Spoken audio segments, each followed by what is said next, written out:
I think when you haven't been in a war for a while, you gotta take what you can get.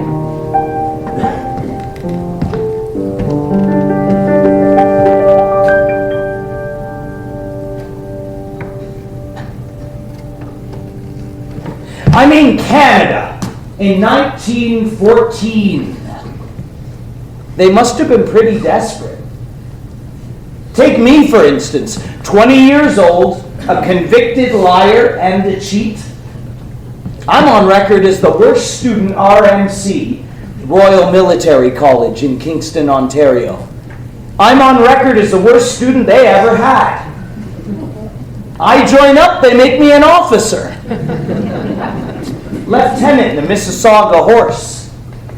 All I can say is, they must have been scraping the bottom of the barrel. We were off to fight the Hun, though hardly anyone had ever read about a battle which has seen on this start. We were off to fight the Hun, and it looked like lots of fun. Somehow we didn't seem like war at all, at all, at all.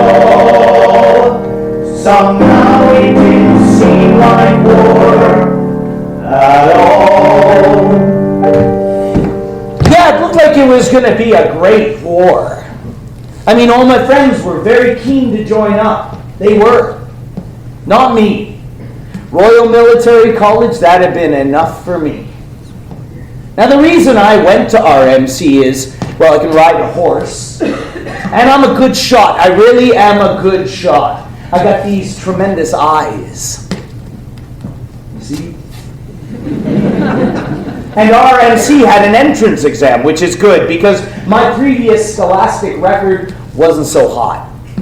In fact, when I suggested to my principal that I was indeed going to RMC, he said, "Bishop, you don't have the brains." But I studied real hard, sat for the exams, and I got in. Recruits, sir! Recruits will march at all times. They will not loiter. They will not window shop. Recruits, sir! Recruits will run at all times when in the parade square. Recruits, sir! Recruits will be soundly trounced every Friday night, whether they deserve it or not. I mean, those guys were nuts. They're going to make leaders out of us. The theory being that before you could learn how to lead, you had to learn how to obey. So because of this, we're all assigned to an upperclassman as a kind of, well, slave. I got this real sadistic SOB. This guy named Vivian Bishop. That's right, same surname as me. And because of that, I had to tuck him into bed every night, kiss him on the forehead, and say, "Good night, Daddy." I mean, it's hard to take some of that stuff seriously. One of my punishments, I had to clean out this old Martello tower by the edge of the lake. I mean, this place is filthy. Hasn't been used in years. But I do a real good job cleaning it up real well when along comes this upperclassman to inspect it. What's that in the corner, Bishop? That's a spider, sir. That's right, Bishop, that's a spider. Now, you had orders to clean this place up. You haven't done that. Get down on your hands and knees and eat that spider. I have to eat that spider in front of all my classmates. You ever have to eat a spider? In public? I doubt it. Nuts. Now, whenever I'm not happy, whenever I'm not having a really good time, I do one of three things. I get sick, I get injured, or I get into an awful lot of trouble. My third year at RMC, I got into an awful lot of trouble. This buddy of mine, Townsend, one night, we got a bottle of gin, and we stole a canoe. But we'd arranged to meet these girls over on Cedar Island, over in Dead Man's Bay. And of course the canoe tips over. Now it's early spring, so it's really cold. Somehow we make it back to the shore. We're shivering, and Townsend says, Bish, I'm going to the infirmary. I think I got pneumonia. And I'm sitting there saying, well, whatever you do, you silly bugger, change into some dry clothes. Because we couldn't let anyone know what we'd been up to. We were absent without leave, in the possession of alcohol, and we'd stolen a canoe. What I didn't know was that the officer on duty had witnessed the whole thing. So Townsend goes to the infirmary. He's confronted with the charges. He admits everything. I didn't know that. So I'm rudely awakened out of my sleep and hauled up before old Adjutant Perot. Sir, I've been in my bed all night, sir. I really don't have any idea what you're talking about, sir. Come on now, come on, Bishop. We have the testimony of the officer on duty. We also have the full confession of your accomplice implicating you fully in this. Now, what is your story, Bishop? I figured I was in too deep now to change my story. Sir, I still maintain, Bishop, I'm going to say the worst thing I can say to a gentleman cadet. You are a liar, Bishop. They gave me 28 days restricted leave for that. It was like house arrest. Then they caught me cheating on my final exam. Well, I handed in the crib notes with the exam paper, so.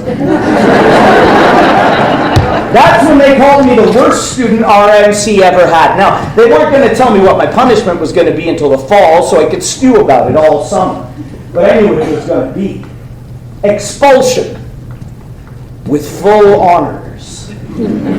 But then the war broke out. I enlisted, they made me an officer. For me, it was the lesser of two evils. Everyone else was very keen on the whole thing. They were. We were off to fight the Hun, though hardly anyone had ever seen a Hun. There ain't no one who thinks someone. We were off to fight the Hun, and it looked like lots of fun. Somehow it didn't seem like war at all, at all, at all. Somehow it didn't seem like war at all. October 1st, 1914, the first contingent of the Canadian Expeditionary Forces left for England. I wasn't with them.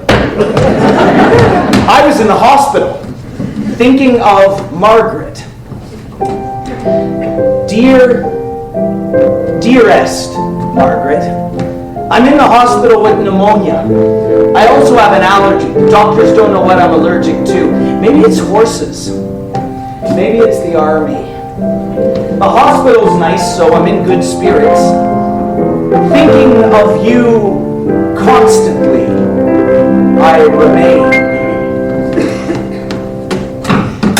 March 1915, the 2nd, 3rd, 4th, 5th, and 6th contingents of the Canadian Expeditionary Forces left for England. I wasn't with them either. I was back in the hospital, thinking of Margaret. Sweetheart, please excuse my writing as I have a badly sprained wrist. Yesterday my horse reared up and fell backward on me. It was awful. I could have been killed. My head was completely buried in the mud. My nose is of course broken and quite swollen, and I can't see out of one eye. I got 2 broken ribs and I'm pretty badly bruised. But the doctor figures I should be up and around by Monday, so the hospital's nice, so I'm in fine spirits. Thinking of you constantly, I remain.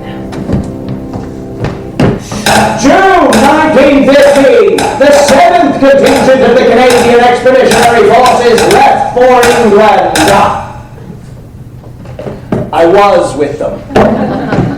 Now this was aboard a cattle boat called the Caledonia in Montreal. There was this big crowd came down to the pier to see us off. I mean, hundreds and hundreds of people. And for a while there, I felt like the whole thing was worth doing. I mean, it's pretty impressive when you see several hundred people cheering and waving at you.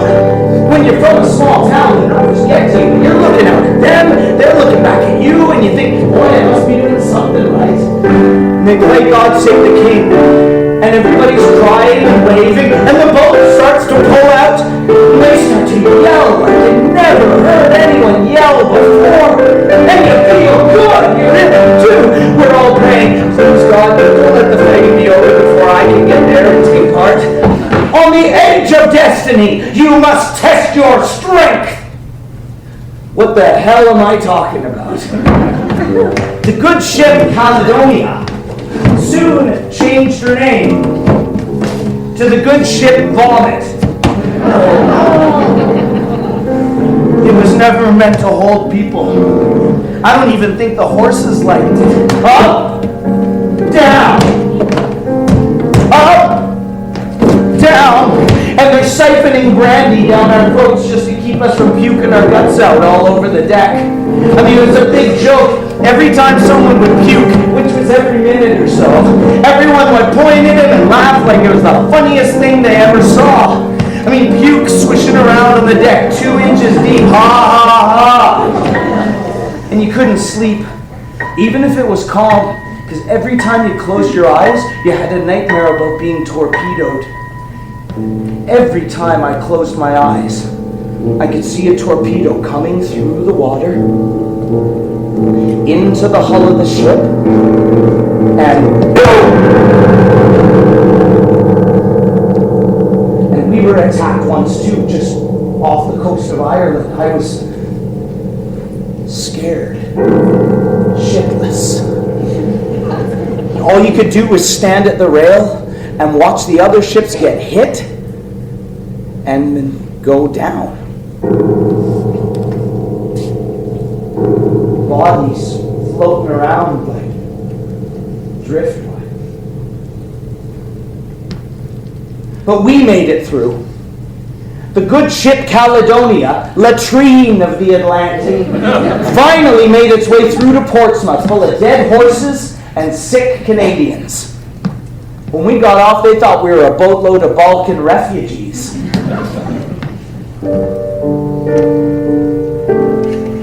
We were off to fight the Hun. We would shoot him with a gun. Our medals would shine like a saber in the sun. We were off to fight the Hun, and it looked like lots of fun. Somehow it didn't seem like war at all, at all, at all. Somehow it didn't seem like war at all. A few days later, we marched into Shorn Cliff Military Camp, right on the channel. You know, on a clear night, you could see the artillery flashes from France. I took it as a sign of better things to come. It wasn't. Dearest Margaret, Shorncliffe Military Camp is the worst yet. The cold wind brings two kinds of weather. Either it rains or it doesn't. When it rains, you got mud like you've never seen before. Your horse gets stuck a foot and a half in the mud. You get off, you're knee deep. The rain falls in sheets, so you're wet to the skin. You're never ever dry. And then the rain stops and the ground dries out. What a relief, you say? Then the wind gets the dust going, and you got dust storms for days. The sand's like needles hitting you. A lot of the guys are bleeding from the eyes. I don't know what's worse, go blind or go crazy. The sand gets into your food and your clothes, your tent, and your body orifices. A lot of the guys have this thing called desert madness, which is really serious. As I write this letter, the sand is drifting across the page. Thinking of you constantly, I remain. Being buried alive in the mud. I was seriously considering this proposition one day when a funny thing happened.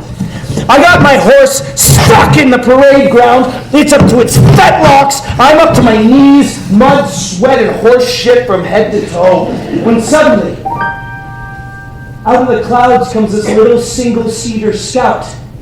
Little fighter plane, you know? It circles a couple of times. I figure the pilot must have lost his way. He was going to come down and ask for directions.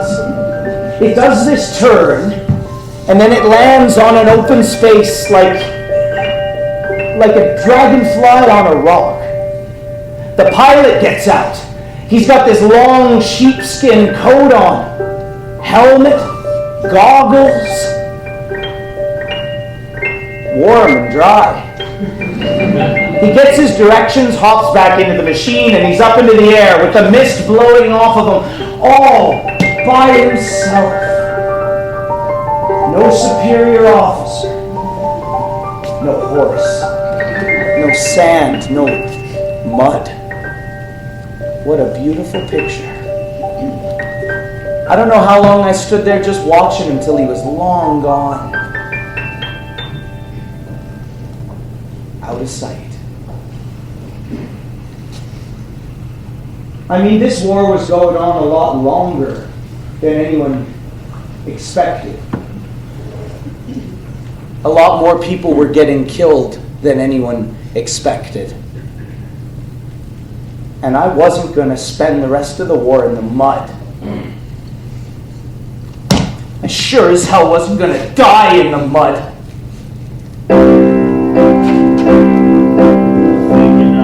December nights in the clear Canadian cold, where the winter air don't smell bad and the wind don't make you old, where the rain don't wash your heart out and the nights ain't filled with fear. All those old familiar voices whisper in my ear. Oh, Canada, sing a song for me. Sing one for your lonely son, so far across the sea.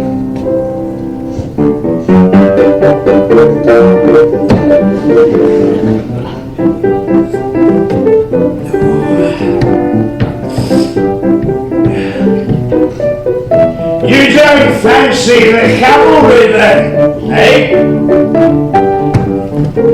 What?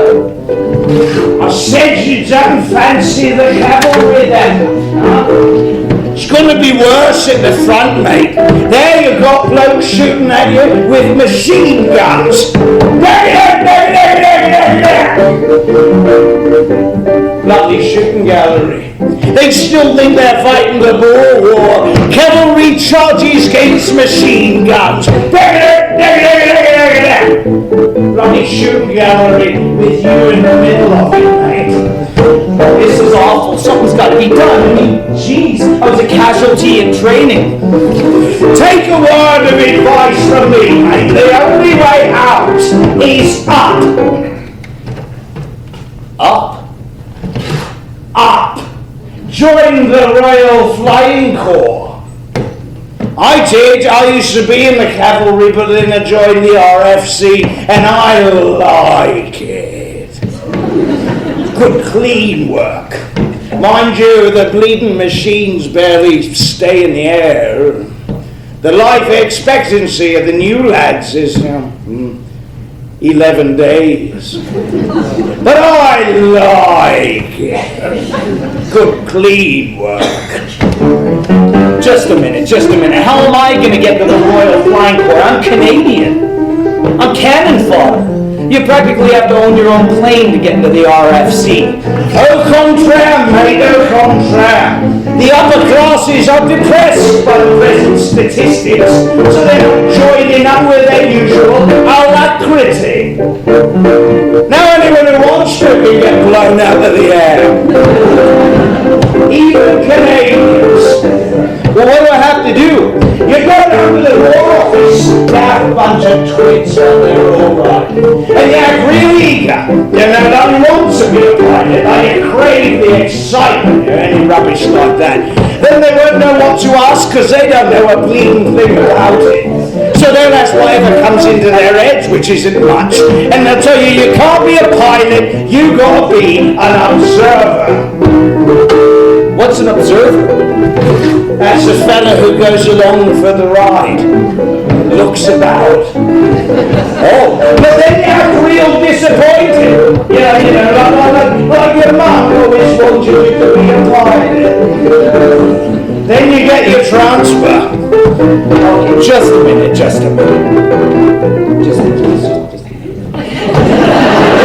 So, I'm the observer. I'm the fella who goes along for the ride and looks about. So what? How do I get to become a pilot? I don't know.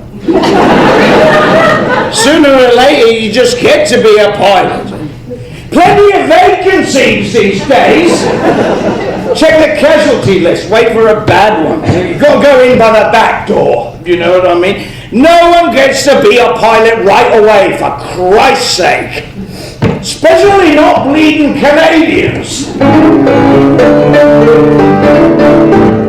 You ever trust your future to a drunken conversation in a bar? 2 days later, I went down to see him at the War Office.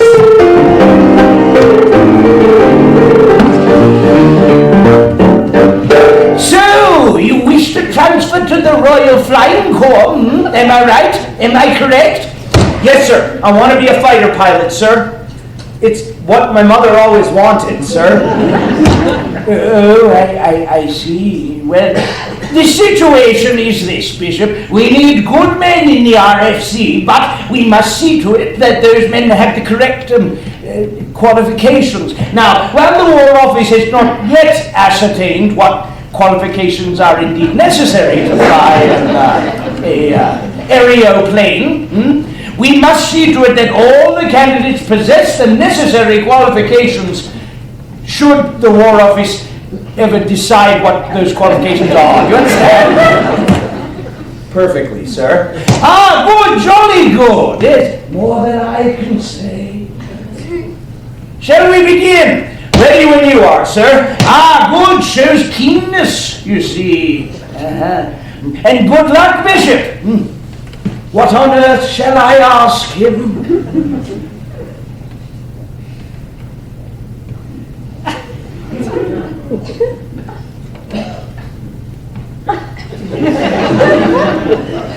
Do you ski? Ski, sir? Yes, do you ski?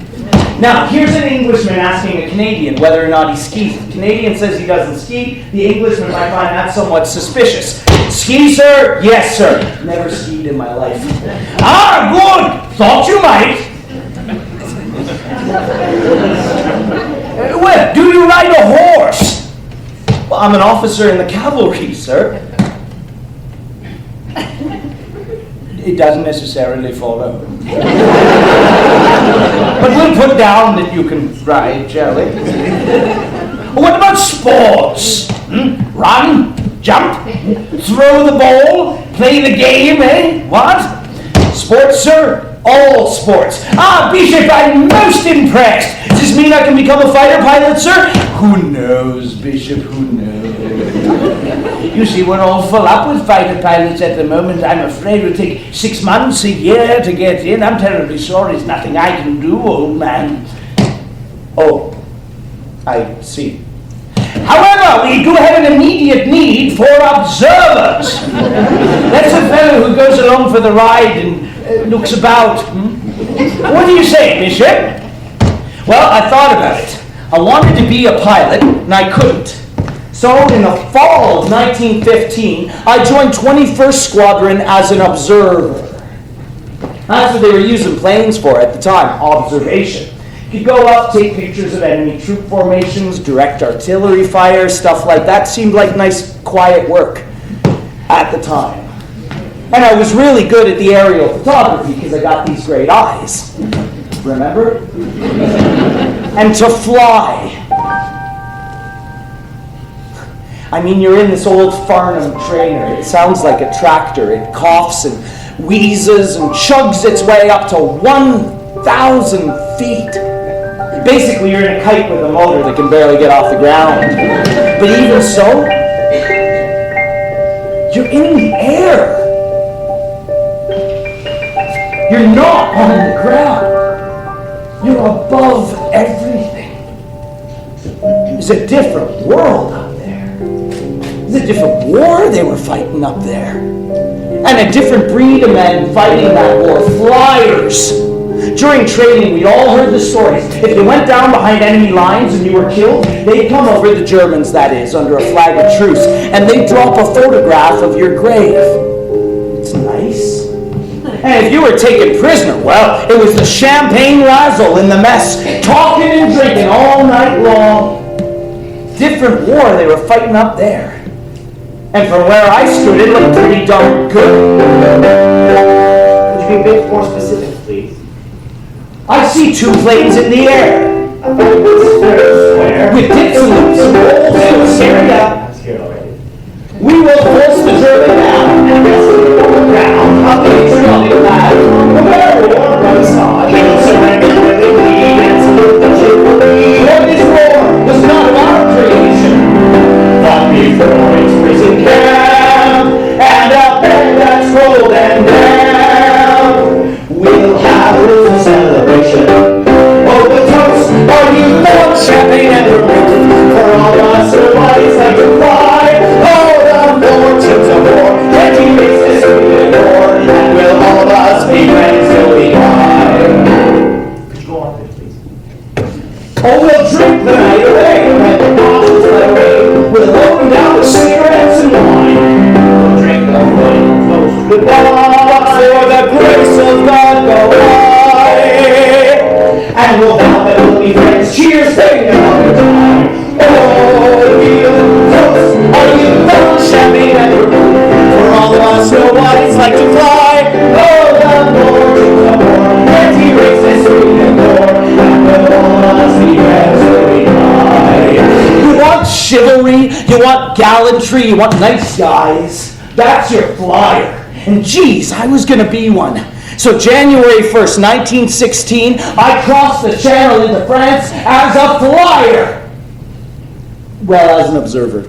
And that's when I learned that 21st Squadron was known as Suicide Squadron. That awful nickname used to prey on my mind. And the Archies, the anti-aircraft guns. Not tonight, Archibald. And you're just tooling around over the line, doing your observation work, a sitting duck, and suddenly you're surrounded by these little black puffs of smoke. And then wham, whiz, shrapnel whizzes all around you. I got hit in the head by a piece of flak once, too. It was only a bruise, but had it been a few inches lower, I would have been killed. And we were all scared stiff of this new German machine, the Fokker. It had this interrupter gear, so the pilot could shoot straight at you through the propeller without actually shooting the propeller off. I mean, all he had to do was just aim his plane at you. And casualties? Lots and lots. Lots of casualties, but it was a grim situation. But we didn't know how grim it could get till we saw the RE-7, Reconnaissance Experimental Number 7, our new plane. What you saw was a mound of cables and wires with 1,000 pounds of equipment hanging off of it. 4 machine guns. A 500-pound bomb, for God's sake. Reconnaissance equipment, cameras. Roger Neville, that's my pilot. He and I are ordered into the thing to take it up.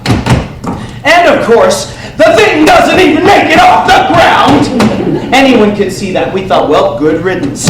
But then the officers go into a huddle. What do you think? What should we do? Take the bomb off, sir? Take the bomb off? Take the bomb off! Take the bomb off! Take the bomb off! Take the bomb off! Take the bomb off! Take the bomb off! Take the bomb off! We take the bomb off and we try it again. This time, it kind of flops down the runway like a crippled duck. Finally, after taking off everything except 1 machine gun, the thing managed to flop itself into the air and chug along. It was a pig. And we were all scared stiff of it. So then they put us on active duty as bombers. They gave us 2 bombs each, told us to fly over Hunland and drop them on somebody. However, to accommodate for the weight of the bombs, they took our machine guns away. Dearest Margaret, we're dropping bombs on the enemy from unarmed machines. It's exciting work, but it's kind of hard to keep your confidence in a war when you don't have a gun. Somehow we make it back in one piece. We're all laughing and joking as we inspect the machine for bullet and shrapnel damage. We're just so thankful not to be dead. I go back to the barracks to lie down. It's terrible, kind of loneliness comes over me like you're waiting for the firing squad. Makes you want to cry. You're just so frightened and so alone.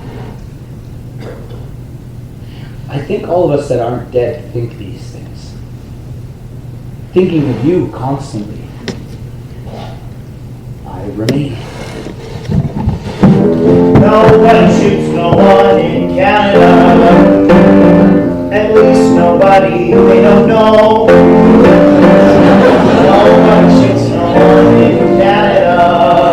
Last battle was a long, long time ago.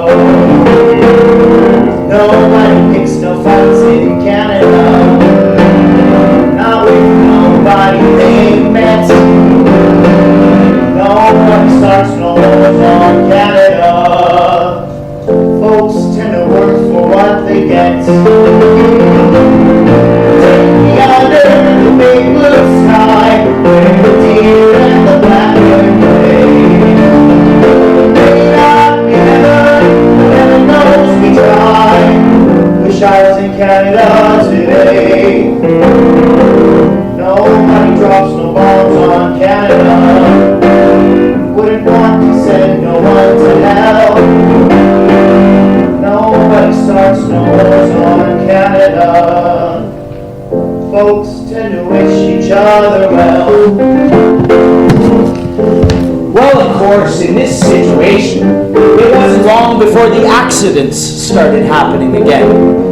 You know, it's spooky, but I think being accident prone actually saved my life. I'm driving a truckload of spare parts about 1.5 miles from the aerodrome when I run into another truck. I'm inspecting the undercarriage of the machine when a cable snaps, hits me so hard on the head I'm unconscious for 2 days. Then I got a tooth pulled. It got infected. I'm in the hospital for a couple weeks. And then Roger, my pilot, makes this really bad landing, and I hit my knee in the metal bracing inside the plane so hard I could barely walk. But then they gave me 3 weeks leave in London. None too soon. On the boat back to England, we all got into champagne and the cognac pretty heavy. So by the time we arrived, we're all pretty tight. And this game had developed to see who'd be the first man to actually touch foot on English soil. So I'm leading the race down the gangplank when I trip and I fall. Everybody else trips and falls. Right on the knee I hurt in the crash. God, the pain was awful. But I was damned if I was going to spend my leave in the hospital. So I just poured down the brandy until the thing was pretty well numb. Had a hell of a time. If the pain got to me in the night and I couldn't sleep, just poured down the brandy. But then around my last day of leave, I started thinking about the bombing runs, the Archies, and the Fokkers. And I thought, well, maybe I'd better have someone take a look at this. The doctor found I had a cracked kneecap, which meant I'd be in the hospital for a couple weeks. But they also found I had a badly strained heart, which meant I'd be in the hospital for an indefinite period. As far as I was concerned, I was out of the war.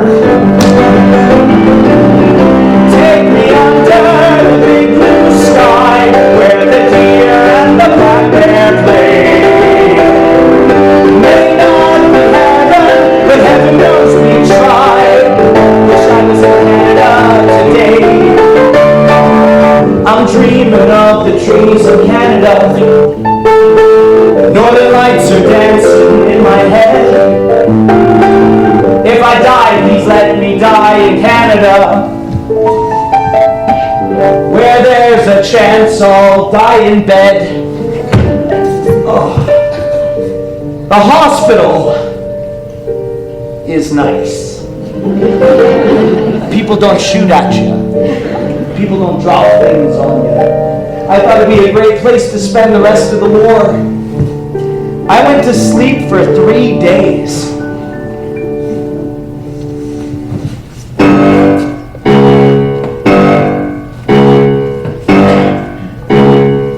I had this nightmare, a terrible dream. I'm in the lobby of the Grand Hotel in London. The band is playing military music. The lobby is full of English and German officers. They're dancing together. Their medals jingle like sleigh bells in the snow. The sound is deafening. I've got to get out of there. I start to run, but my knee gives out underneath me. As I try to get up, I'm kicked in the stomach by a Prussian boot. As I turn, I'm kicked in the rear by an English boot. I turn around, and the officers have formed a chorus line, like the Follies, and they're heading for me kicking. I scream as 100 black boots kick me high in the air, turning me over and over as I scream, "Help me! Help me! They're trying to kill me!"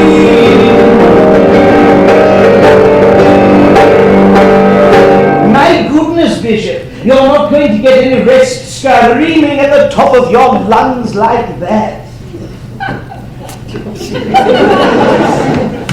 In front of me was a face I'd never seen before. Very old, female, with long white hair pulled back tightly in a bun, exposing 2 of the largest ears I'd ever seen. You'd be the son of Will, Bishop of Old Sound, Canada, would you not? Of course you are. The resemblance is quite startling. Your father was a loyal supporter of a very dear friend of mine, Sir Wilfrid Laurier. It is in that connection that I first met your father in Ottawa. A gaping mouth is most impolite. Now, I am not clairvoyant. I am Lady St. Helier, Reform Alderman, poetess, friend of Churchill, and the woman who shall save your life.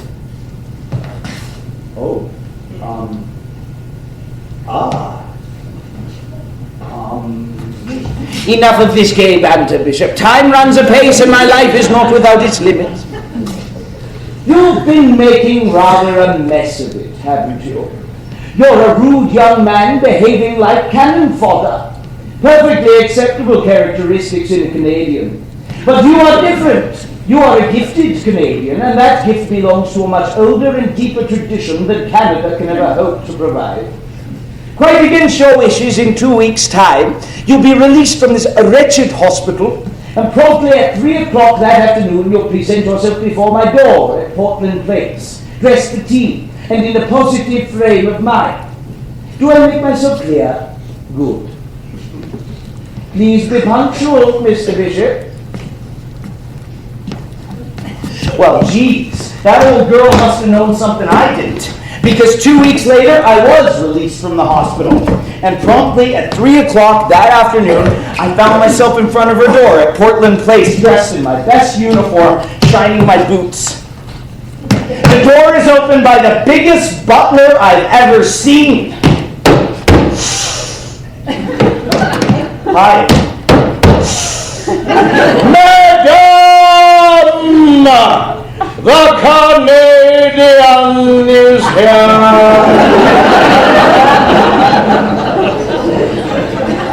Shall I show him in?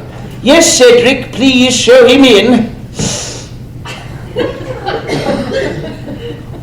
Get in.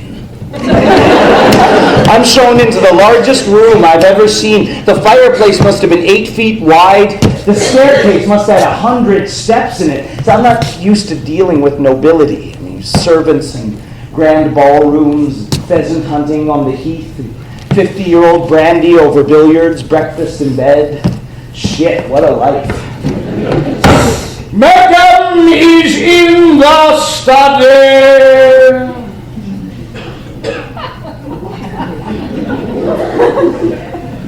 Get in. Study. Books, more books than I'll ever read. Persian rug, tiger's head on the mantle, African spears in the corner. Rule Britannia. Britannia rules. I just stand at the doorway, on edge. I'm out of my element. Lady St. Helier sits at a little writing desk. Writing. Very punctual, Mr. Bishop. Please sit down. I sit down in a chair that's all carved lions. One of the lions sticks in my back. Would a visitor from Canada care for tea, madam? Would you care for something to drink, Bishop? Tea would be fine. Thank you. A tea for Bishop, Cedric. And I'll have a gin. Gin? Oh, I wonder if I could change... No, tea is fine, thank you. Tea is served. I sip my tea. Lady St. Helier sips her gin. Cedric looms over me. Afraid I'm going to drool on the carpet or something. Lady St. Helier stares at me through her thick spectacles when suddenly her ears start to twitch. It's like she's honing in on something. I have written a poem in your honor, Bishop. I can but hope your rustic mind will appreciate its significance. Cedric?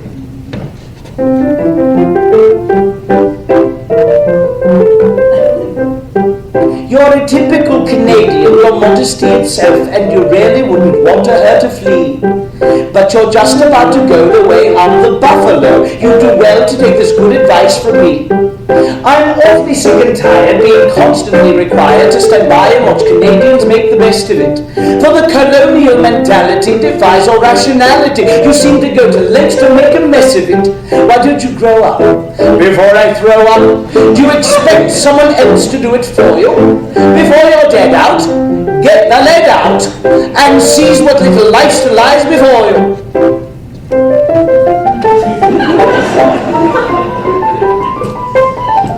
Do you really expect empire to settle back, retire, say condominiums, go on your merry way? I'm very tired of your whining and your infantile maligning. Your own weakness simply won't be whined away.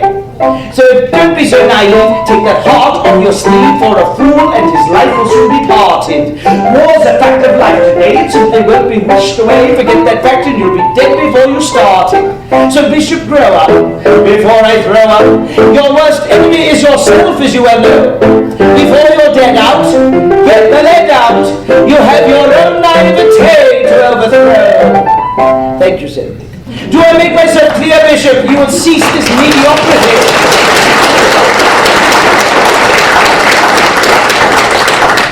You will cease this mediocrity, which your record only too clearly reveals. You will become the pilot you wish to be, though lamentably content to settle for less. But this will take time, for you must first recover that health which you have so seriously undermined. To that end, you'll remain here, a lodger at Portland Place. Top of the stairs, 3rd floor, 7th room on the left. Good day, Mr. Bishop.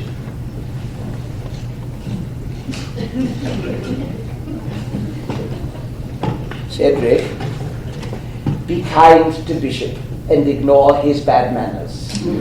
For cultivation exacts its price, the loss of a certain vitality. Beneath that rude Canadian exterior is a power greater than you will know. Properly harnessed, that power will win wars for you. Churchill knows it, and I know it too. Now, there are 1 or 2 Canadians that might have taken offense to that.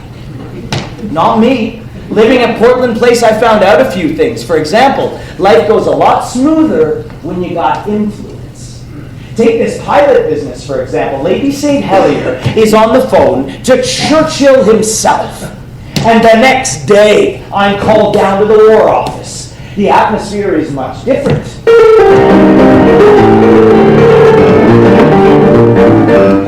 Bishop, my boy! Good to see you! Good to see you! Well, your mother's wish is finally going to come true. Really, sir? Yes, you're going to become a fighter pilot. No problem. Oh, no pas de problème. Medical examination in 2 days' time, then report for training. Medical examination? What about my weak heart? What about the fact that 3 weeks ago, I was on the verge of medical discharge? Spread it to the waist, Bishop. Stick out your tongue and say 99. That's good. Cough twice.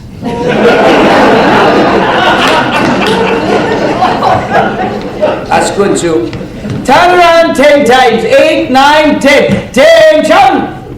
Still on your feet. Eh? You're fit as a fiddle and ready to fly. Gonna fly so high like a bird in the sky, with the wind in my hair and the sun burning in my eyes. Flying Canadian, machine gun in my hand.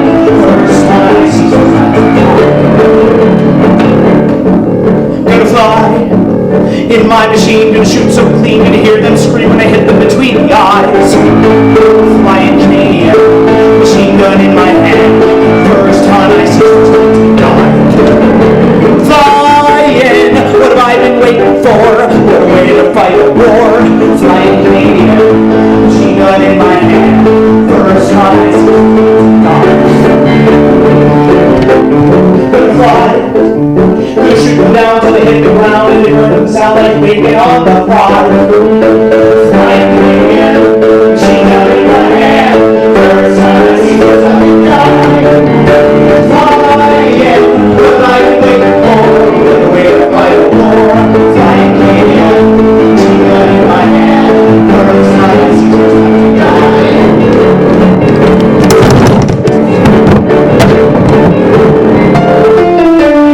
I'll never forget my first solo flight. Lonely? Jesus.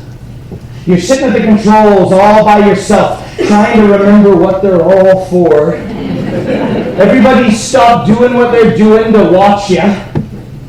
There's an ambulance parked at the edge of the field. With its engine running. You know why. And you know there's a surgical team at the hospital just ready to rip. Switch off. Switch off. Petrol on. Petrol on. Suck in. Suck in. Switch on. Switch on. Contact. Contact! The propeller's giving a sharp swing over. Boom, boom, boom, boom. The engine starts with a roar, coughs a few times, but soon she starts hitting on all her cylinders. You signal for them to take away the chocks.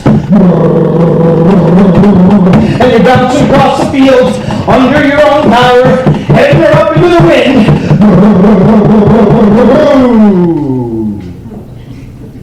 Rudder.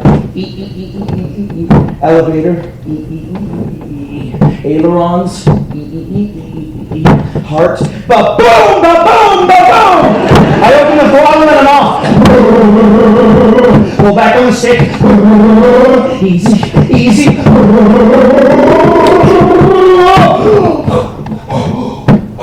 Once I was up in the air, I felt a lot better.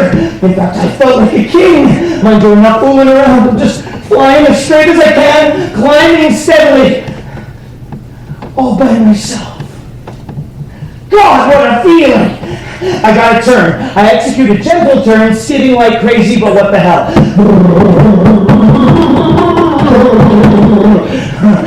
I'll do another turn. This time I'll bank it a little more. Oh, too much! Too much! Oh no, I'm having a hell of a time up there! Until I remember!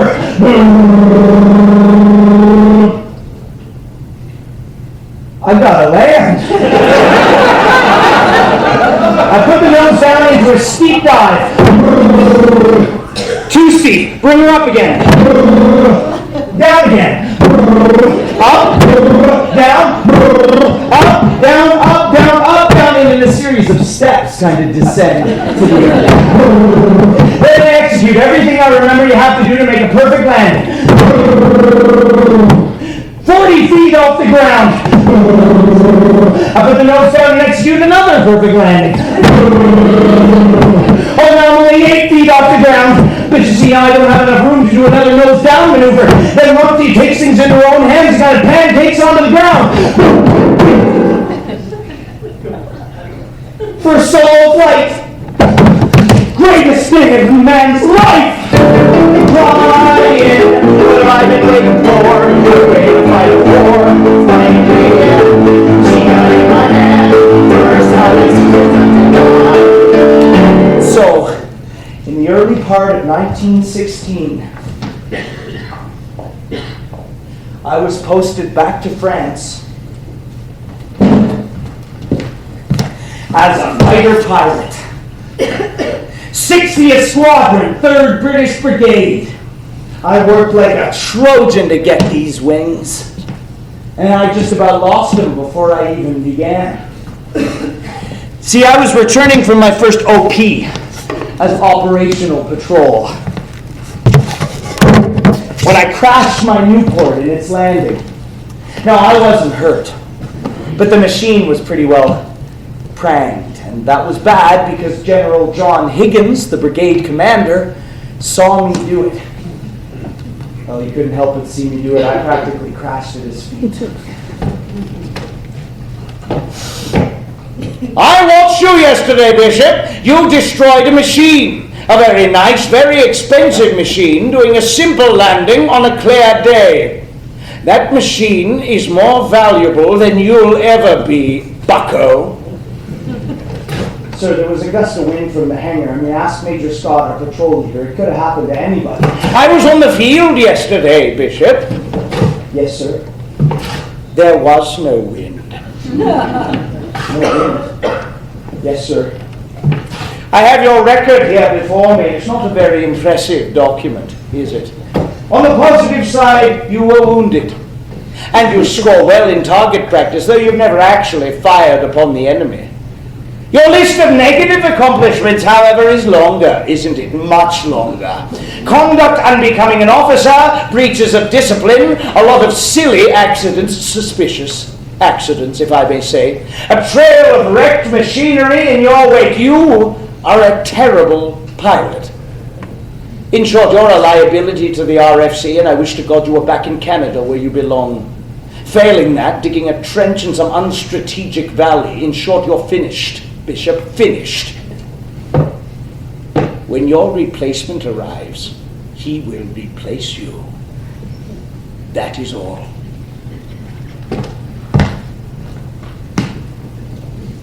That was the lowest point in my career. And then came March the 25th, 1917.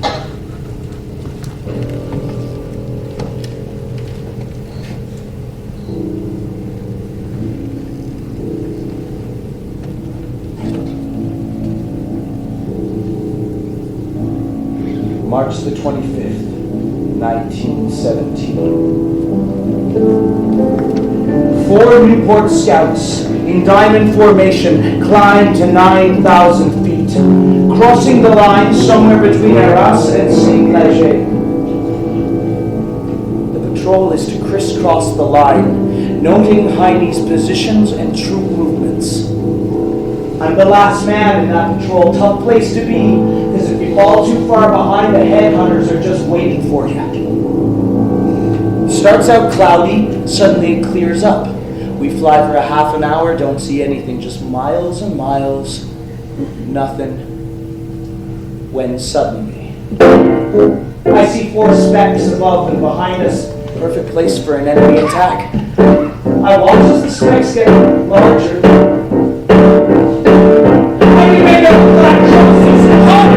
Oh God, it's hard to believe that they're real and alive and hostile. I want to circle back and have a better look. Patrol speed runners with their swept-back planes, powerful thing. Jack Scott, our leader, either hasn't seen him or wants him to think he hasn't seen him. We keep on flying straight. They're getting closer. We keep on flying straight. There's 200 yards behind us, getting closer. Suddenly, Jack Scott opens up into a sharp, climbing turn to get a bomb behind him. The rest of us follow. I'm slower than the rest. I come out about 40 yards behind, and there's a dogfight happening right in front of me. Right in front of my very eyes. Real pandemonium. Planes turning every which way. Machine gun fire. Suddenly, Jack Scott sweeps underneath me with an albatross on his tail, raking his fuselage and wingtips with gunfire. For a moment, I'm just frozen there, not knowing what to do. My whole body just shaking. Then I throw down the stick and I dive on the Hun. I keep him in my oldest sights until he completely fills the legs. Dug it up, God! What a feeling as he flips over and falls out of control! Wait a minute. Grim Caldwell warned me about this. He's not out of control. He's faking it. He's going to level out at 2,000 feet and escape. Bastard! I dive on the Hun with my engine full on. And sure enough, when he comes out of it, I'm right there. Dug it up! Tracer just smashing into him. Dug it up, God! I gotta be hitting him. Dug it up again! He flips over on his back and falls out of control. This time I stay right with him. The wires on my machine howl in protest. Reports have had the wings come off at 150 miles. I must be doing 180. I just don't give a shit. I just keep firing into the tumbling Hun. Until he crashes and explodes into the earth. I pull back on the stick. Level out. Scream from the top of my lungs. I win!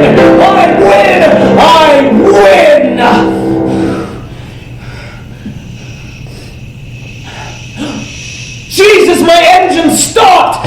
It must have filled with oil in the dive. I tried every trick in the book to get her going again. Nothing. Oh God, I'm going in! Lower! Gunfire! I'm still over Hunland! Well, that's just my luck. Do something right and get taken prisoner. Lower!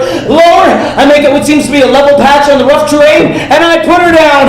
I get out of the machine into what must have been a shell hole, and I took my very light pistol with me. Not really sure what I was going to do with it. Hey there, buddy. You're just in time for a cup of tea, eh? Oh, God! Oh, you spoke English. Oh, look, where am I? You're in the corner of Portage in Maine, downtown Winnipeg. You want to keep it down, buddy? Heine's sitting right over there. Geez, that was a nice bit of flying you did. You're 100 yards our side of the line. Look, I wonder if you could do me a favor. I want to try to get my plane back up. Not tonight, lad. Not tonight. No. You're going to have to take the Montcalm suite here at the chateau. I spend the night in a trench 6 inches of water.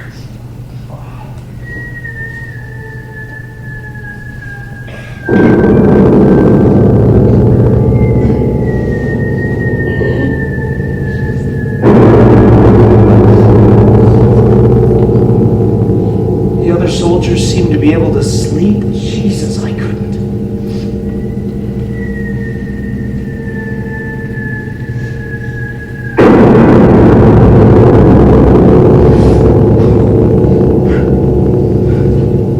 In the morning, at first light, I crawled out to see how my plane was.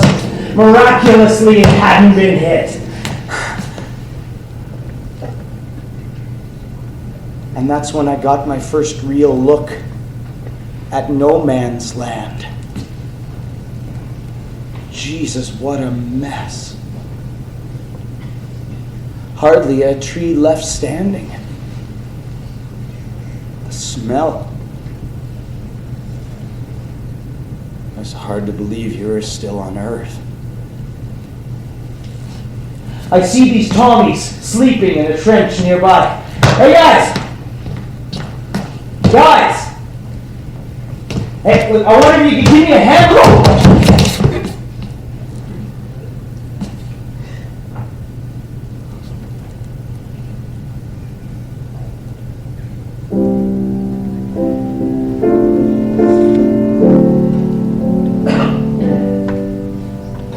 Oh, the bloody earth is littered with the fighters and the quitters.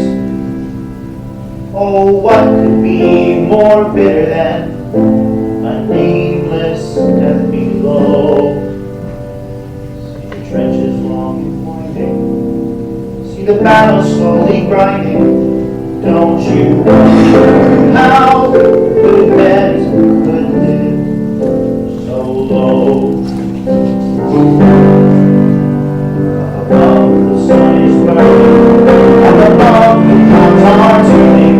You can hear those soldiers yelling, oh, if only I could fly. In the burning sun, I'll sight you. In the burning sun, I'll fight you. Oh, let's dance together in the sky.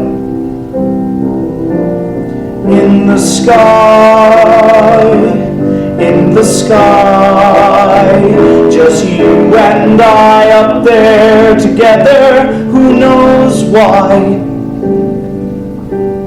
One the hunter, one the hunted, a life to live, a death confronted. Oh, let us dance together in the sky. And for you the bell is ringing, and for you my bullet's singing. My hope is God is singing, oh my friend, it's you or I. No watch your last returning to the earth, the fire's burning low, and you will see me goodbye. In the sky, in the sky, just you and I up there together, who knows why? One the hunter, one the hunted, a life to live, a death confronted. Oh, let us dance together in the sky.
Sacred, my love, the prophet is the inside me tonight, because the twisting has come.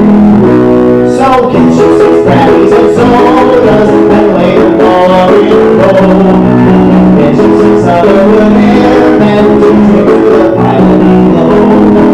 Seal the clear out of my hearing, and the cloud of my brain. Small of my captain with crankshaft, and simple the engine again.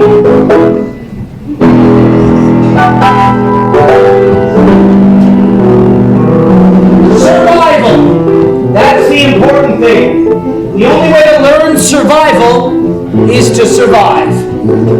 Success depends on accuracy and surprise. How well you shoot, how you get into the fight, and how well you fly. In that order. I can't fly worth shit compared to someone like Barker or Paul. But I don't care if I get killed, usually in the first few seconds.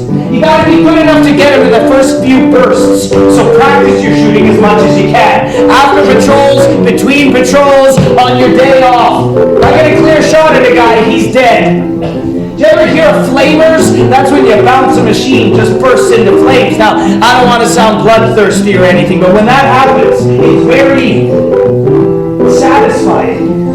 But it's almost always pure luck. You hit a gas line, something like that. No, you want the machine to go down every time you aim for one thing. The man. I always go for the man. Ladies and gentlemen, mesdames et messieurs, Charlie's Baronian proudly presents the lovely Helen.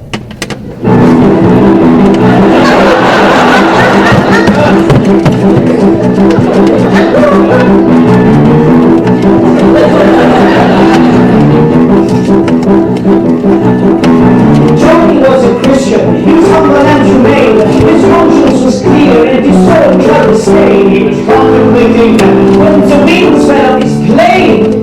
And he never got out alive. No, he didn't survive. Charles was patriotic. His country he adored. He was a just volunteer when his life was his soul. And the half a dozen men Yeah, his posthumous reward. and he never got out alive. No, he didn't survive. So when you fight, stay as calm as the ocean. And also turn on at your shoulder. Remember, war's not a place for deep emotion. And maybe you'll get a little older. Come into the fight with the advantage. Height, speed, surprise. Come at him out of the sun. He'll never see you. Get on his tail, his blind spot. Then you can shoot him down without too much risk to yourself. See, generally patrols don't watch behind him that much, so sneak up on the last man. He'll never know what hit him. Then you're out into the confusion. Hunt them like hell's handmaid. If it's one-on-one, you come at the bastard straight on, guns blazing. He chickens out, you get him when he comes across your sights. You both veer in the same direction, you're dead. So it's tricky. You gotta keep your nerve. Jeffrey made the virtue of cowardice and fear. He was the first to go on sick leave and the last to volunteer. He was running from front when they attacked him from the rear. He never got out alive. No, he didn't survive. Another thing is your mental attitude. It's not like the infantry where a bunch of guys work themselves into a screaming rage and they tear off over the top yelling and waving their bayonets. It's not like that. You're part of a machine, so you gotta stay very cold and very calm. You and your machine work together to bring the other fella down. It gets so you don't feel anything after a while. Until that moment right before you start firing. Then that old, dry throat, heart-throbbing thrill comes back. It's a great feeling. Jimmy hated Germans with a passion cold and deep. He cursed them when he saw them. He cursed them in his sleep. He was rousing on his plane and landed in a heap. He never got out alive. No, he didn't survive. So when you fight, stay as calm as the ocean. And water throwing long behind your shoulder. Remember, war's not a place for deep emotion. maybe you'll get a little older.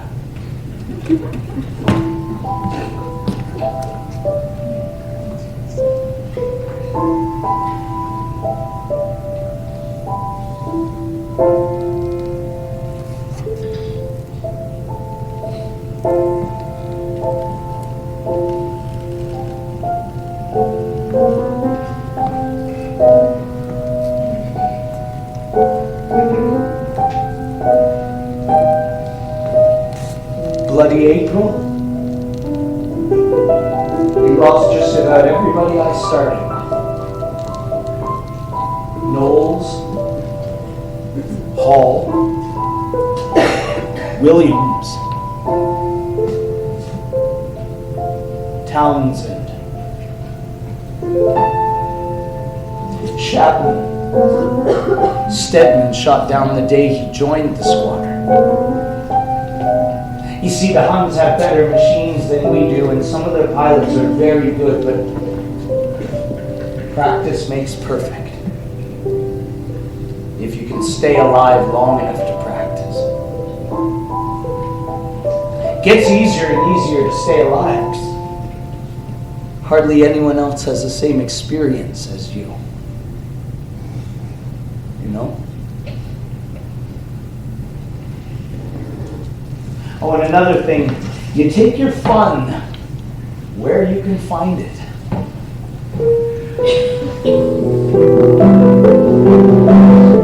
He has noticed the lovely Helen. She has noticed him.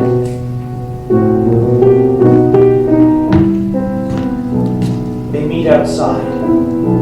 Without a word, she signals for him to follow. They walk down an alley, through an archway, and up a darkened staircase. They're in her room. He closes the door. He watches as she lights a candle, and she says, "I should not be doing this. My lover is a colonel at the front. But you are so beautiful and so young."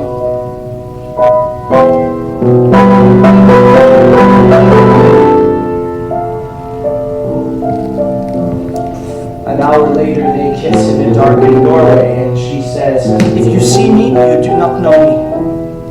She's gone. He meets up with his friends who all enjoy the same good luck. It's late. They missed the last truck back to the aerodrome. Arm in arm, they walk in the moonlight, silently sharing a flask of brandy, breathing in that warm spring air. As they approach Flis camp, they sing loudly, "Mademoiselle from Orange Airport," as if to leave behind the feelings that they had that night. An hour later, they'd be on patrol. They go to bed and sleep.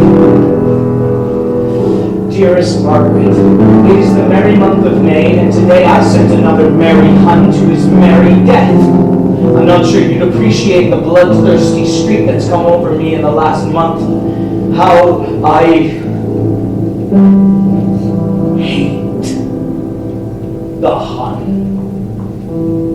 He's killed so many of my friends. I enjoy killing him now. I go up as much as I can, even on my day off, and my score's getting higher and higher because I like it. Had an arrow escape yesterday. Bullet came through my windshield, creased my helmet, but a miss is as good as a mile. And if I'm for it, then I'm for it, but I do not believe I'm for it. My superiors are pleased. Not only have I been made captain, but they're recommending me for the military cross. Thinking of you constantly, I remain. You may think you're something special that'll get you through this war, but the odds aren't in your favor. That's a fact you can't ignore. And you'll never get out alive. You won't survive. So when you fight, stay as calm as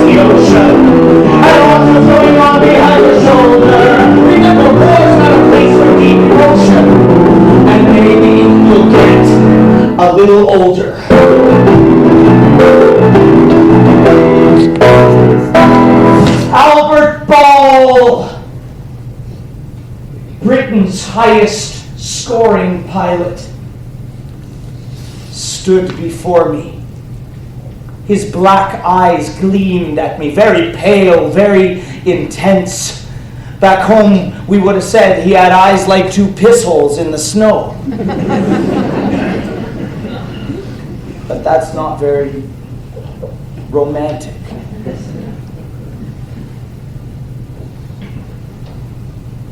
And Albert Ball was romantic, if anyone was.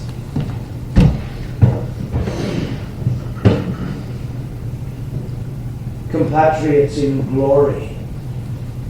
Oh, Bishop, I have an absolutely ripping idea. I want you to picture this. Two pilots cross the line in the dim early dawn. It's dark. Slight fog, headed straight for the German aerodrome at Douai. Ghosts in the night. The Hun, unsuspecting, sleeps cozily in his lair. The sentries are sleeping. Perhaps the Baron von Richthofen himself is in bed asleep, dreaming of eagles and Wiener Schnitzel.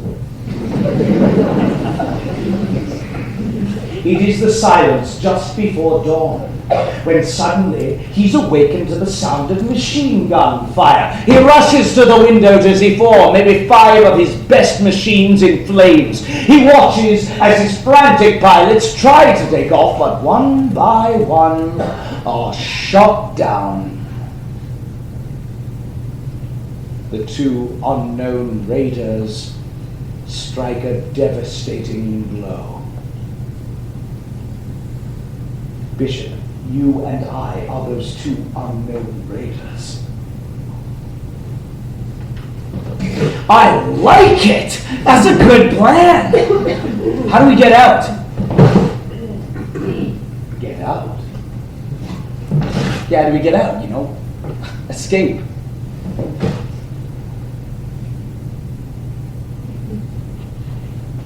I don't think you quite get the picture, Bishop. It's a grand gesture.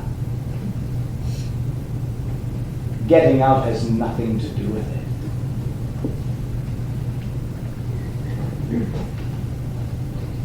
Oh. Well, it's a good plan. There's a few holes I'd like to see plugged. I'd like to think about it.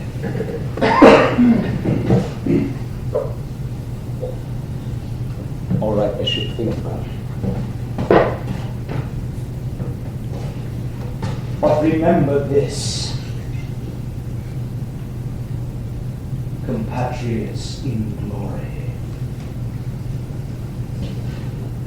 Quite a fellow.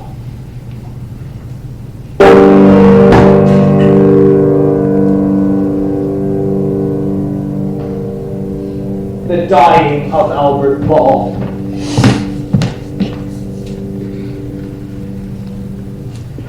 He was only 18 when he downed his first machine, and any chance of living through this war was small. He was 19 when I met him, and I never will forget him, the pilot by the name of Albert Ball. No matter what the odds, he left his fate up to the gods, laughing as the bullets brushed his skin. Like a medieval knight, he would charge into the fight and trust that one more time his pluck would let him win. So he courted the Reaper, like the woman of his dreams. And the Reaper smiled each time he came to call. But the British, like their heroes, cold and dead, or so it seems. And their hero in the sky was Albert Ball. But long after the fight, way into the night, cold thoughts as dark as night would fill his brain. For blood stains never fade, and there are debts to be repaid for all the souls of those men who died in vain. So when the night was dark and deep and the men lay fast asleep, an eerie sound would filter through the night. It was a violin. Sound as soft as skin. Someone was playing in the dim moonlight. There he stood, dark and thin, and on his violin played a song that spoke of loneliness and pain. It mourned his victories. It mourned dead enemies and friends that he would never see again.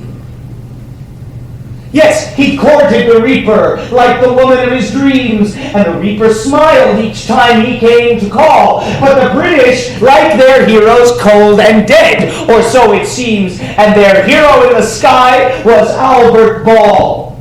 It's an ironic twist of fate that brings a hero to the gates, and Ball was no exception to that rule. Fate puts out the spark. In a way, as if to mark the fine line between a hero and a fool.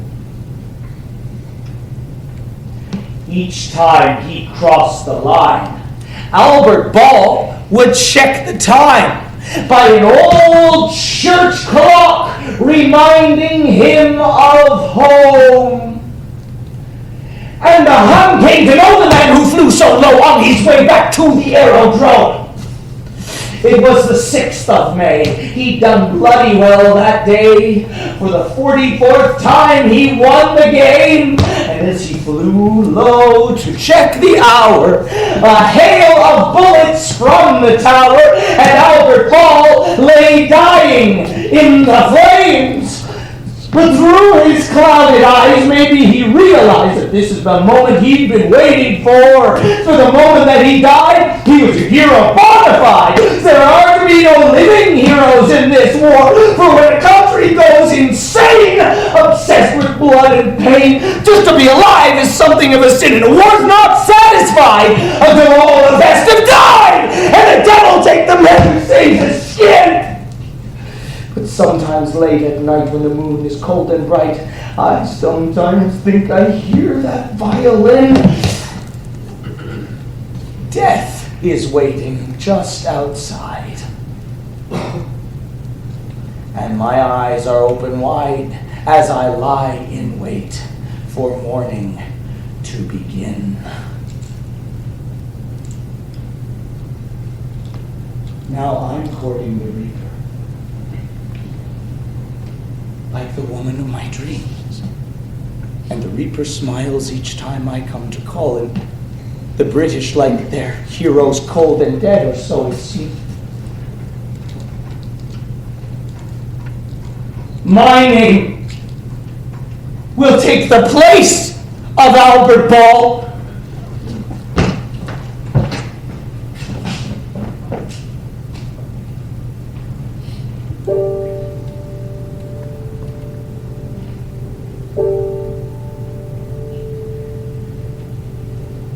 Look at the names on the statues we let go.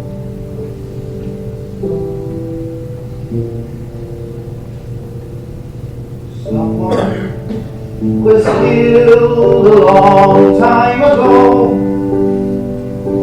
I remember the faces, I remember the time.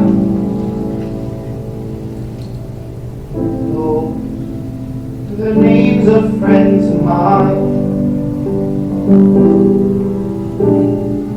The statues are old now and they're way past. Something must have happened way in the past.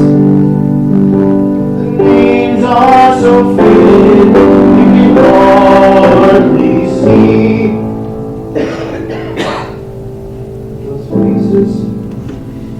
Are always young to me.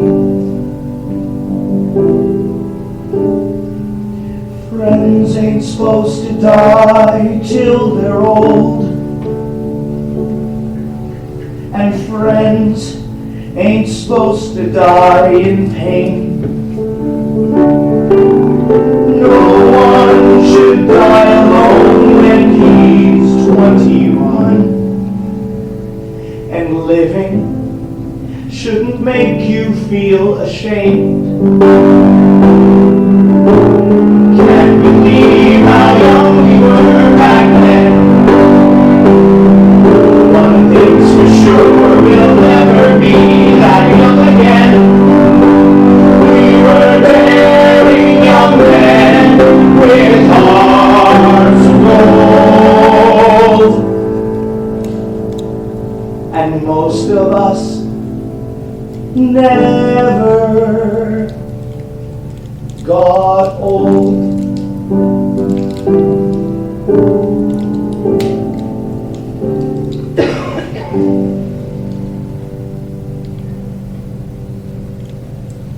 Wakey, Bishop! Rise! Rise and shine, man! Oh, Cedric, what's the idea of waking me up in the middle of the night?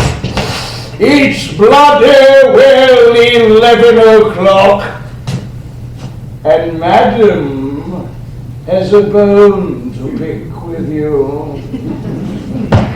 All right. I'll be right there.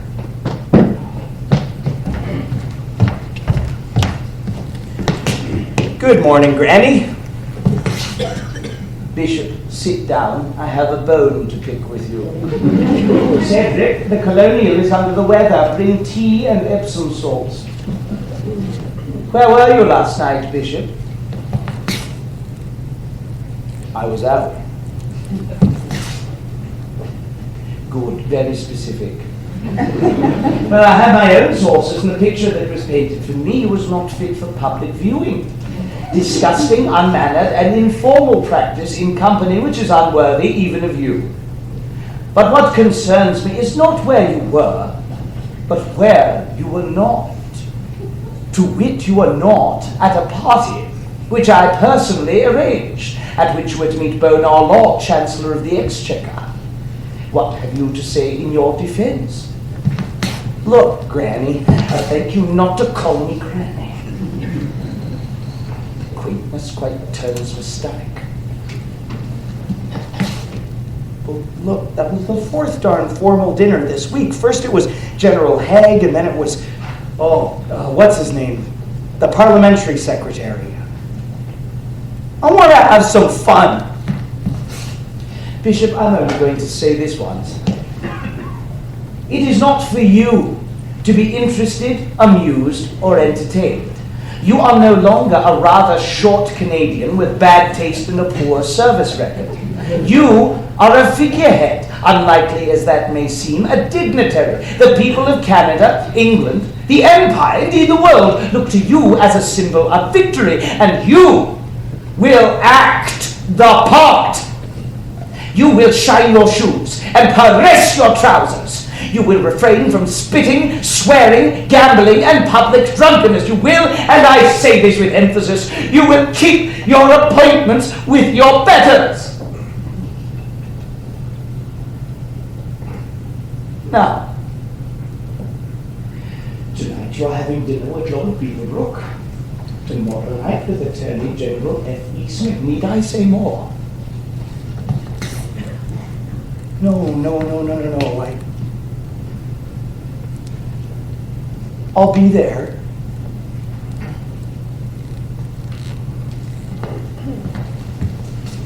Good.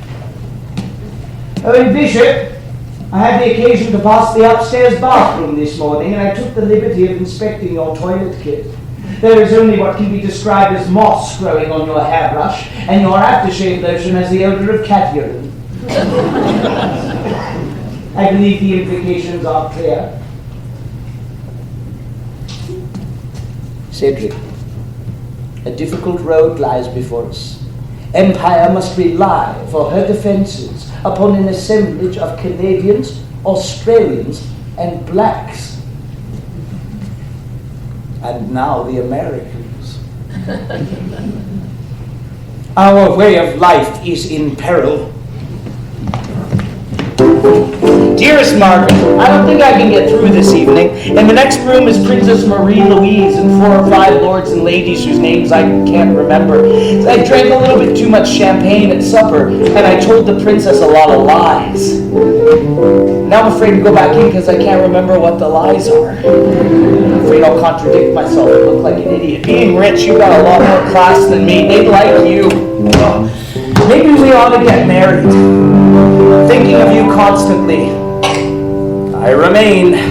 When you steal a girl from a dealer's girl who wants to go back home, just a Canadian boy who needs pride and joy, who wants to go back home. You may be a big con, you're being proud, but when you get back to your own hometown, they'll find ways to shoot you down. Who wants to go back home? No way. So I'm home and I'm all alone and I'm saving England's ass. And although I'm not your class, I got a chest that's full of grass. So won't you give me a kiss before I hit the sky? One if I live, 2 if I die. Maybe a third before we say goodbye. Who wants to go back home? Prime of life, the best of men, will never be like this again. Who wants a life of never end? Who wants to go back home? Who wants to go back home?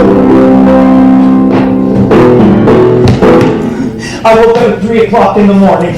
Jesus, was I scared. Very tense, you know. I mean, Ball said it couldn't be done with just one guy. And Ball was a maniac. But I figure it's no more dangerous than what we do every day, so what the hell? I mean, it's no worse. I don't think. Trouble is, nobody's ever attacked a German aerodrome single-handedly before, so it's chancy, you know what I mean? I put my flying suit on over my pajamas, grab a cup of tea, and out I go. Raining, lousy weather for it. Walter Board, that's my mechanic. He's the only other man up. He's got the engine running and waiting for me. Bloody stupid idea, if you ask me, sir. I put thumbs down on the whole thing, go back to bed if I was you, sir. Thanks a lot, Walter. That's really encouraging. It's pissing rain, sir. Even pity to die in the pissing rain. I can see it all now, right before my very eyes, clear as crystal. First, Albert Ball snuffs it. Then, Captain Bishop snuffs it. It's a bleeding pity, sir. It's a balls up from beginning to end, sir. Why don't you take my advice and go back to bed like a good lad, sir? Why don't you shut up, Walter?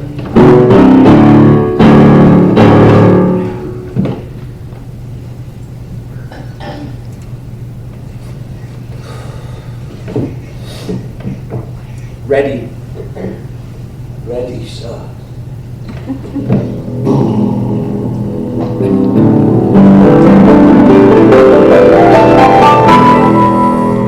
God, it's awful up here. Pale gray light, cold, lonely as hell. My stomach's bothering me. Nerves? No, I forgot to eat breakfast. Shit. Something else to put up with. I climb to just inside the clouds as I go over the line.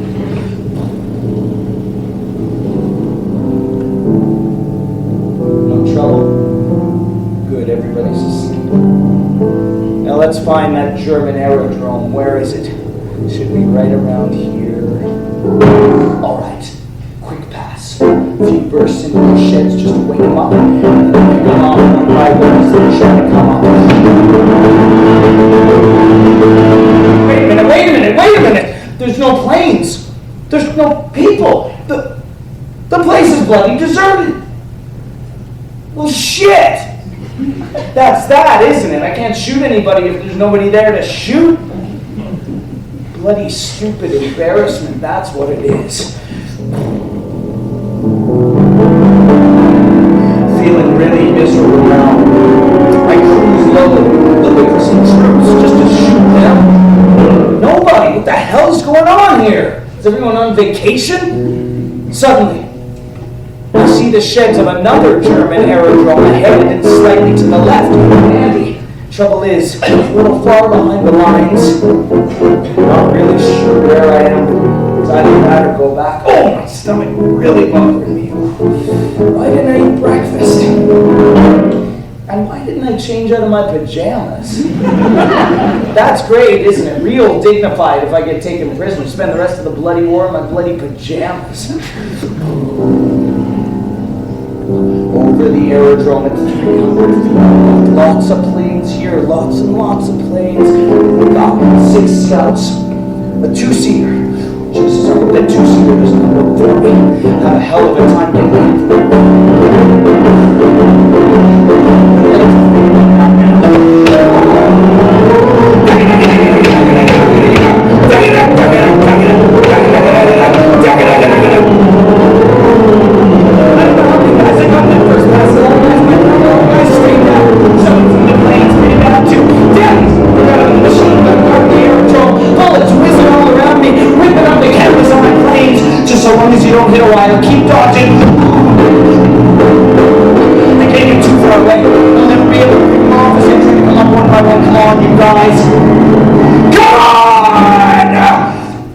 Starting to taxi now. I come right down onto the deck, 15 feet behind him. Dig it up, dig it up, dig it up. He gets 6 feet off the ground, sidesteps, says weird somersault. Crashes in the field. Beautiful. I pull it around as quick as I can. Just about to pick up another fella as he tries to come up. Dig it up, dig it up. My tracers are going wide. Dig it up, dig it up. But he doesn't watch what he's doing. And he crashes into some trees at the edge of the field. I'll wait till he runs into him and pull back on the stick. Dig it up, dig it up. I feel great now. No one feels scared. I feel nothing. Just ready to fight the little bastards. Wait a minute. Wait a minute. This is what Ball was worried about. 2 of them are taking off at the same time in opposite directions. What do I do now? Now I feel scared. Get the hell out of there. That's what you do now. One of them is close to the line. It's not firing. Where's the second man? Still on the ground. All right, we want to fight. We'll fight. I'm going to do a tight turn. He stays right with me. Quite tight enough. As he comes in for the second firing pass. I am able to lateral the rubber down off the top and draw him on his tail. Down it down to hit the man. The plane goes down, crashes into the field. Second man's closing in on me now. I've just enough time to put on my last drop of ammunition, and then I head straight for him. The old chicken meat is trying to use up all my ammunition. Dug it up, dug it up, dug it up, dug it up, dug it up, dug it up. And I miss him. He doesn't want to fight. Probably thinks I'm crazy. I gotta get out of here. I'll telephone every German aerodrome in the area. There'll be hundreds of planes after me, hundreds and hundreds of planes. I climb and head for home.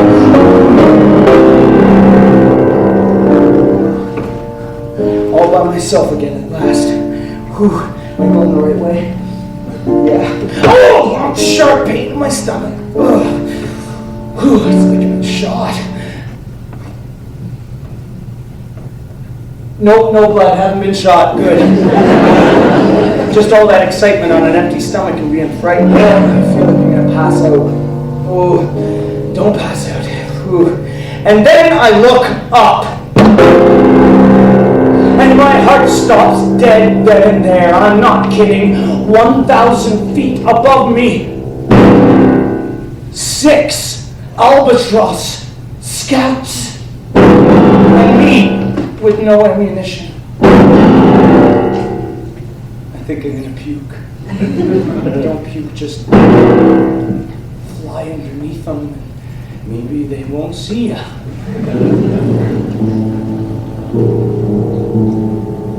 I I try to keep up. For a mile, I fly underneath them, just trying to keep up.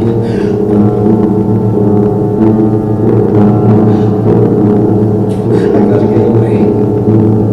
They're faster than me. They see me. They got me.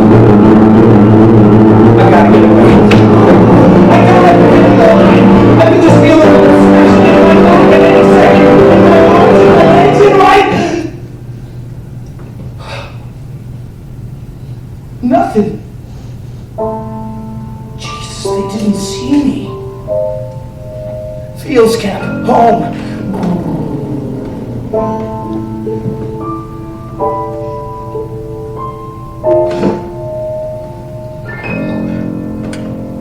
Just land it.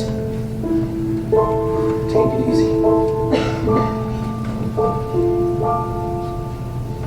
I land.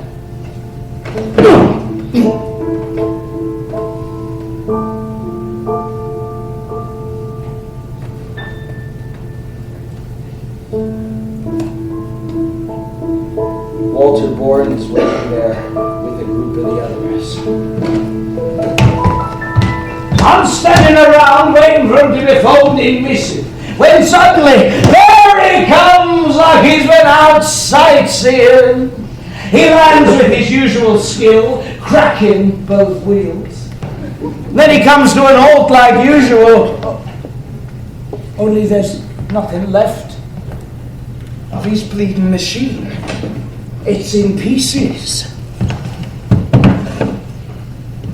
Bits of canvas flopping around like laundry in the breeze. Beats me how the things stayed together. Captain Bishop sits there quiet like, and then he turns to me and he says, "Walter!" And he says, "Walter! I did it! I did it! Never had so much fun in my whole life!" That was the best fight I ever had.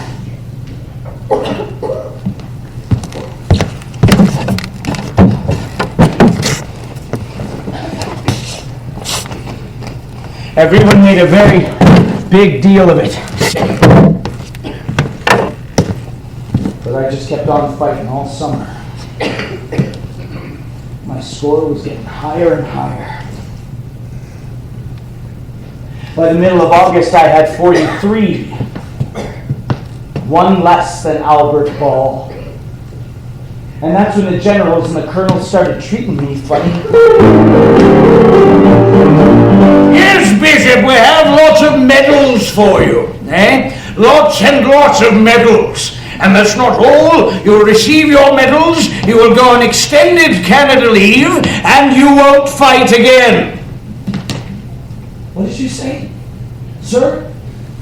Do I have a speech impediment, Bishop? I said you won't fight again. Not fight again, I gotta fight again. I got 43, Ball had 44. All I need is one more of those sons of Bishop. You've done very well. You'll receive the Victoria Cross, the Distinguished Service Order, the Military Cross. No British pilot has done that, not even Albert Ball, God rest his soul. Leave it at that, Bishop. You've done England a great service, thank you very much. Now you won't have to fight again. I should think you'd be delighted. You don't understand, sir. I like it.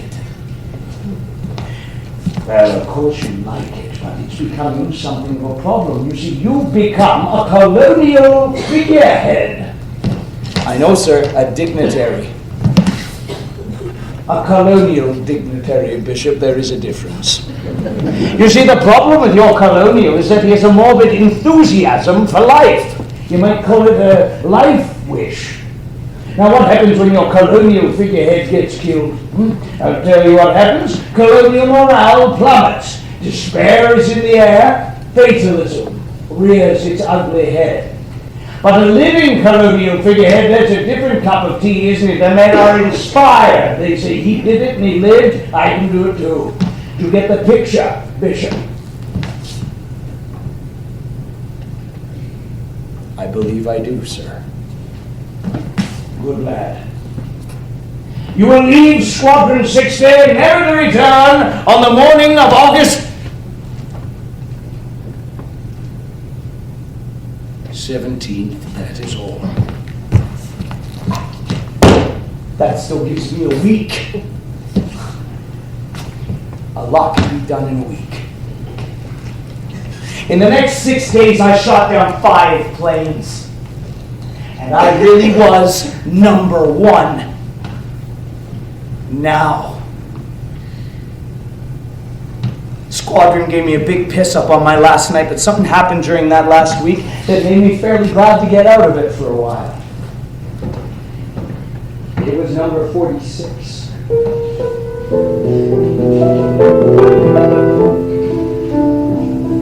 It's dusk, about 8 o'clock. I'm returning to Fields again pretty leisurely because I figure it's the last bit of flying I'm going to do for a while, eh? It's really very clear evening. And when it's clear up there in the evening, it's really very, very pretty.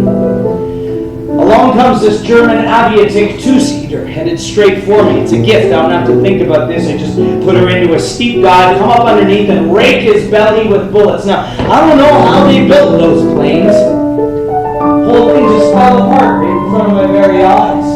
The wings came off. Bits of the fuselage just collapsed. And the pilot and the gunner, they fall free. And I'm pretty sure I didn't hit them, so they're alive.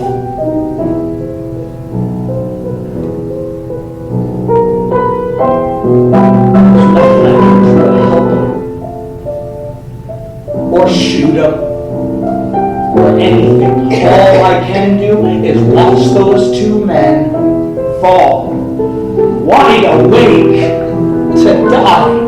That's awful. I know I killed lots of them, but this is different. I watched these 2 men fall lower. 1 minute felt like 2 minutes, felt like 3 minutes. Down. It's like I can feel them looking at me.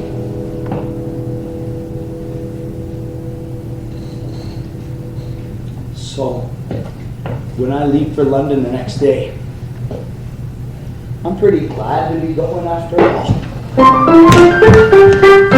Bishop, today you will meet the king. This represents a high water mark for us all, and we must see to it that you do not make a balls up of it. Now, I understand that the king is particularly excited because this is his first opportunity of presenting 3 medals to the same gentleman. Furthermore, the king is amused that that gentleman is from the colonies. The king therefore may speak to you. Should you be so honored, you will respond to the king politely, in grammatically cogent phrases, with neither cloying sentimentality nor rude familiarity. You will speak to the king with dignity and restraint. Now, do you think you can manage that? Or would our safest course be for you to keep your mouth shut? I arrived at Buckingham Palace late. Place is very confusing.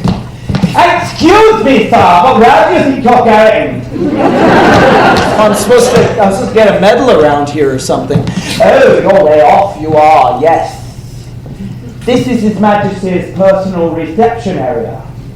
You just about stumbled into the Royal Loo. What seems to be the trouble around here?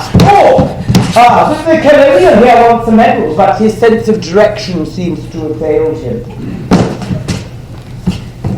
Bishop, we've been looking for you everywhere. Now, the procedure is this. 10 paces to the centre, turn, bow. All the papers have started already. Well, you're just going to have to wing it, Bishop.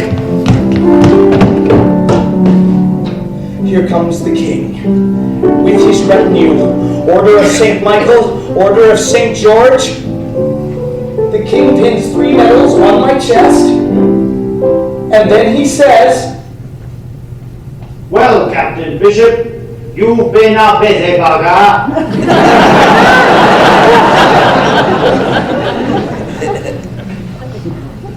I'm not kidding. I'm standing here, the king is standing there. The king talks to me for 15 minutes. And I can't say a word. I've just lost my voice. But after the investiture comes the parties and the balls, the lords and the ladies, the newspaper photographers and reporters, the champagne and the filet mignon, the 50-year-old brandy. And here's me, Billy Bishop of Owen Sound, Canada. And I know one thing, this is my day, and there's never going to be another day like it. I think of this as we dance far into the night, as we dance to the music of the Empire Soiree. Civilizations come and go, dancing into oblivion. The birth and death of nations, of civilizations can be viewed down the barrel of a gun. Nobody knows who calls the tune. It's been on the hit parade for many years. You and I must join the chorus like ancestors before us, and like them, we're going to disappear. You're all invited to the Empire Soiree. See each other there, just wait and see.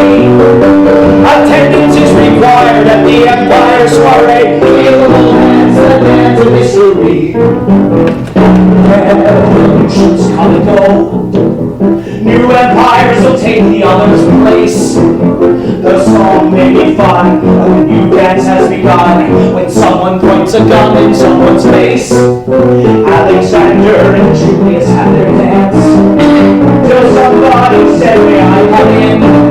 All you and I can do is put on our dancing shoes and wait for the next one to begin. You're all invited to the Empire Soiree. We'll see each other there, just wait and see.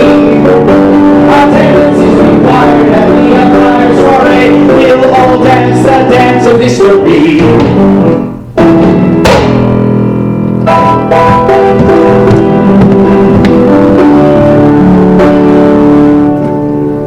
Billy went back home again, but still he was not done. 72 planes did their dance to the rhythm of his gun. In 20 years he was back again, a new war to be won. And the hero calls to recruits in 1941. The hero calls to recruits in 1941. They were off to fight the Hun. They would shoot him with a gun. Their medals would shine like a saber in the sun. They were off to fight the Hun, and it looked like lots of fun. Somehow it didn't seem like war at all, at all, at all. Somehow it didn't seem like war at all.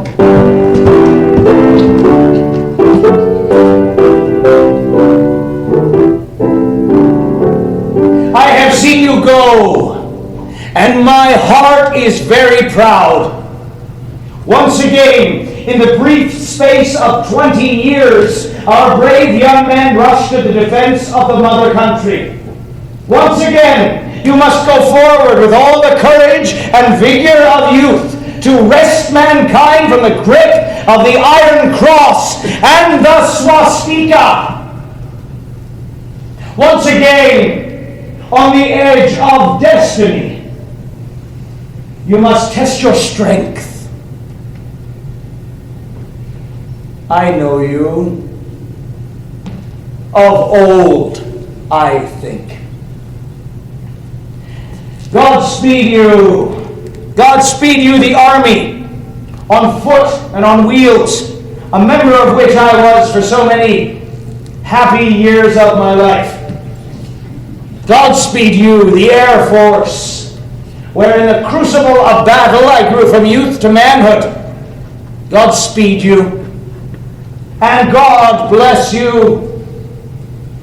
For once again, the freedom of mankind rests in you, in the courage, the skill, the strength, and the blood of our indomitable youth.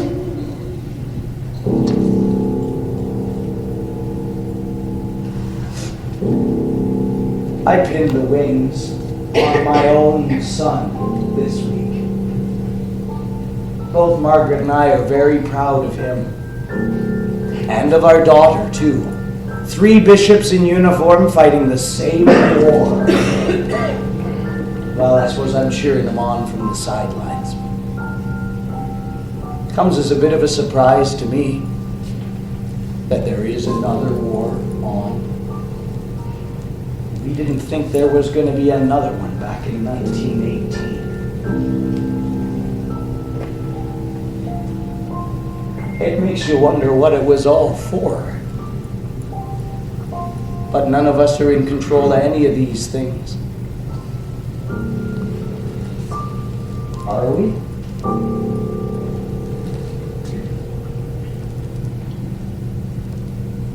All in all, I'd have to say, it was a hell of a time. Oh, the bloody earth is littered, fighters and the quitters. You can hear those soldiers yearning, oh, if only I could fly. In the burning sun, I'll sight you. In the burning sun, I'll fight you. Oh, let us dance together in the sky. In the sky. In the sky. Just you and I up there together, who knows why? One the hunter, one the hunted, a life to live, a death confronted. Oh, let us dance together in the sky. Good night, ladies.